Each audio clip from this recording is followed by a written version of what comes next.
Во јулските сметки за струја домакинствата ќе имаат увид колку од потрошеното им е прочитано, а колку од око пресметано. Оваа новина се воведува откако зимава ескалираа проблемите со паушалните фактури.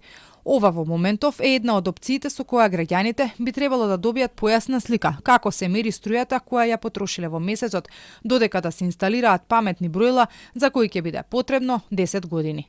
Тоа не значи дека ќе треба да се чека до последност, ќе има секако план, некој план кој постепено ќе ги набавува овие броила.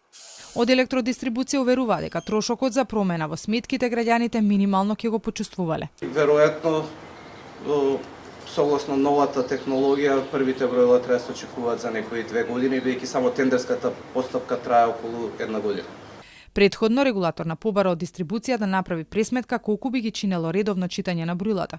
Анализата покажа дека инвестицијата е 10 милиони евра за опрема и возила, пошто регулаторна одлучи наместо во опрема и кадар компанијата парите да ги потроши во инсталирање на паметни броила.